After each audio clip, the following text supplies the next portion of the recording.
이재용 삼성전자 회장의 9년 넘게 이어진 사법 리스크가 마침내 마침표를 찍었습니다.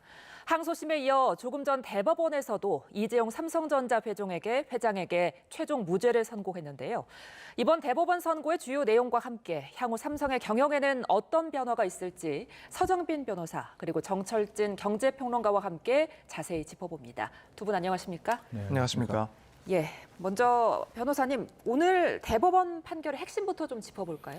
네, 일단 이재용 회장이 이제 받고 있던 혐의에 대해서 간략하게 설명을 드리면 이제 2015년 제일모직과 삼성물산의 합병 과정에서 지배권 강화 등을 목적으로 부당한 합병을 진행했다라는 그런 혐의를 받고 있습니다. 예. 당시 제일모직의 최대 주주가 이재용 회장이었고 만약 제일모직의 가치를 높이 평가받고 또 반면 삼성물산의 가치를 낮게 평가받게 되면 결과적으로는 합병 후에 지주격 회사가 되는 삼성물산의 지분을 다수 확보를 할 수 있고 예. 또 그렇게 해서 그룹 핵심 계열사들의 지배력이 강화되는 결과를 기대할 수가 있었습니다. 네. 그리고 실제로 그런 결과가 발생을 했고요. 그러다 보니 이러한 경영권 확보 그리고 승계를 위해서 이걸 목적으로 당시의 합병 비율을 부당하게 정한 것이 아닌가. 과정에서 시세 조종이라든가 혹은 회계 분식과 같은 그런 부정한 행위가 있었던 것은 아닌가와 같은 의혹 등이 주요 쟁점이었습니다. 네. 자, 법원은 지난 1, 2심에서도 무죄를 선고했었는데 그렇다면 당시 검찰은 어떤 부분이 문제였다고 봤던 걸까요?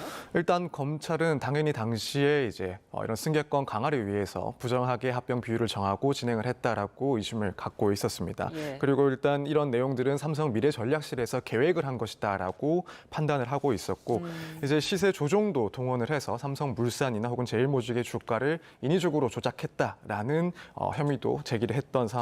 그 밖에 이 제일모직의 자회사인 삼성바이오로직스의 회계 처리 기준도 고의로 바꾸어서 기업 가치를 부풀렸다라는 등의 그런 사정 등을 의심을 하고 있었습니다. 하지만 결국에는 항소심에서는 이 부분들 모두 배척을 하고 무죄를 선고를 했는데 일단 당시의 합병 과정이 무조건적으로 승계라든가 혹은 지배력 강화를 목적으로 한 것이라고 단정할 수는 없다라고 판단을 했고 또 비율을 산정하는 데 있어서도 이 불법적인 조작이라든가 의도적인 왜곡은 있었다고 보기엔 증거가 부족하다. 그 밖에 시세 조종 등과 같은 혐의에 대해서도 증명이 부족하다라고 판단을 했으면서 또 한편으로는 회계 처리 관련해서도 이런 변경은 재량의 여지가 있었고 분식회계로 단정하기 어렵다라는 등 검찰의 주장을 모두 배척을 하고 무죄를 선고를 했습니다. 예.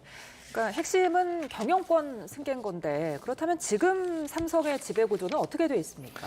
네, 일단 최고 경영인은 이제 이재용 회장이고 이재용 회장 및 그 일가가 여전히 삼성그룹의 경영권을 실질적으로 행사하고 있다라고 볼 수가 있을 것 같습니다. 예. 일단 이재용 회장 등을 비롯한 오너 일가가 이 삼성물산에 대해서 최대 주주로서 주식을 보유를 하고 있고 이 삼성물산은 또 삼성전자라든가 삼성생명 등 이제 주요 계열사에 대해서도 지분을 가지고 있는 형태입니다.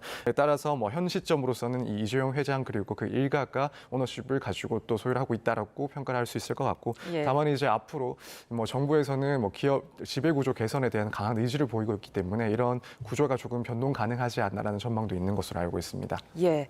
자, 그렇다면 오늘 대법원 판결로 삼성전자 주가는 어떤 영향이 있는지 궁금하거든요. 뚜렷한 움직임은 없습니다. 왜냐하면 실제로 지난 2월에 일단 2심에서 무죄 선고가 나왔고 그 뒤부터 삼성전자, 물산, 생명들의 주가가 함께 반영을 했기 때문에 네. 실제적으로 이번에 판결이 엄청난 긴장 속에 나왔다라면 시장이 좀 뜨거운 반응을 했을 것 같은데 거의 예상된 결과였다라는 이제 반응들 보이면서 오늘은 좀 무덤덤한 그런 흐름들 함께 나오고 있습니다. 네.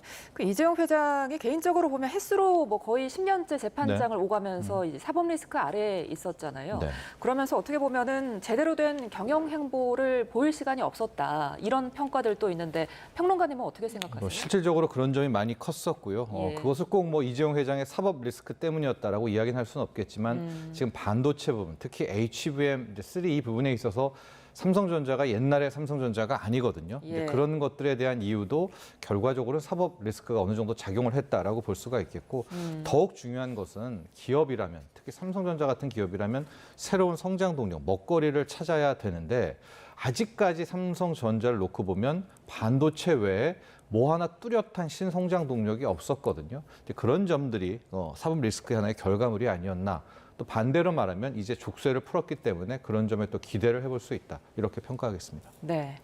자, 이 회장이 뭐 적극적으로 대외 행보를 한 게 어떻게 보면 지난 2월에 네. 2심 무죄 판결 맞습니다. 이후잖아요. 그 이후에 뭐 AI 관련 행보를 많이 보였는데 네. 그렇다면 오늘 이후로는 어떤 행보를 좀 통해서 시장에 메시지 내놓을까요? 저는 크게 두 가지 차원을 좀 나눠서 봐야 된다고 보고 있습니다. 하나는 역시 사업적인 차원이고요. 두 번째는 아직 마무리짓지 못한 이 지배구조 개편에 대한 것도 함께 풀어야 될 숙제다라고 볼 수 있습니다. 네. 먼저 이 사업적인 부분을 놓고 보면 반도체잖아요. 근데 예. 반도체도 제대로 못하고 있지 않습니까? 결과적으로 이제 HBM3E는 놓쳤다면 지금 시장에서 많이 화두가 되고 있는 HBM4에서는 어찌됐건 이재용 회장 복귀 이후에는 뭔가를 보여줘야 된다. 그 점이 하나가 있고 반도체에서는 역시 파운드리입니다.